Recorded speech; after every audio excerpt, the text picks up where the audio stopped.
All right, so that's part two about these youngsters that go in there and they start like after just 6 months or something, they're just acting like they're just the hardest thing going. All right. So anyway, I started with a youngster out there, and he was out this real small town out the way, and his family were all like police officers. Like dad was like a Texas Ranger or something crazy, and he was some athletic kid, played football, dumber than a bag of fucking hammers, except for, I'm sure the cheerleaders were, getting him through high school and stuff. One of those Friday Night Lights type stories. So he decides, probably isn't ready to be a police officer just yet. Maybe he didn't have the brains to do it. So he goes and becomes a correctional officer, right?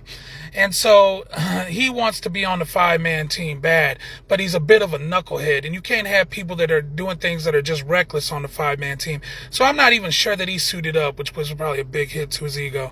But I'll tell you what he was doing down there on EPOD. On EPOD, it found out like on certain nights, they were out there having gladiator wars, and they would roll the doors in seg, and they would let two inmates just fight it out. You know what I mean? And eventually, of course, that's not going to stay fucking secret, right? All them inmates back there are going to do, they're going to fucking tell. You know what I mean? Because think about it. They're scared that this guy will, if he will let these people out to fight, then what makes him think he can't talk them into letting them roll my door and he can run in here and whoop on me? You know what I'm saying? Like people are back there in a very vulnerable situation, in a position, right? And so anyways, letting people go back there and they're fighting. They were, having gladiator wars, and the war, everybody finds out. It makes us look like shit. It makes our job so much harder. We get some different rank down there. He's a little bit of an asshole, I mean, it made it everything fucking hell because of how irresponsible this youngster was. And it wasn't just him, by the way, but I think he was the ringleader behind that stuff. Like, he was the one thought it was a brilliant idea to let them just box it out whenever they had problems. And that's just dumb, because he wasn't thinking, well, what if they play? He didn't think that they could play him and jack the day room and come out with knives, and now they're like, now run that team. You know what I'm saying? Now get ranked down here. Now we're gonna see what's happening. I mean, it could have went bad so many damn different ways.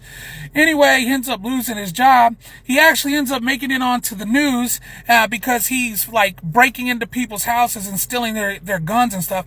Keep in mind, all of his family is law enforcement, so I don't know what happened to him. He went out to the joint and just thought he was a damn killer himself, but just terrible, you know what I mean? Like, yeah, so sometimes people get out there and they get in this environment, and this environment feeds this beast within them, and it can turn into a real shitty situation for them, I guess, like I said earlier in the last video, maybe it can work in a good way, and you can make a career out of this if you can stomach it, you know what I'm saying? But then in other ways, you become part of the evilness that just, it festers out there. But all right, y'all, I'll let you go. I'll holler at you next time.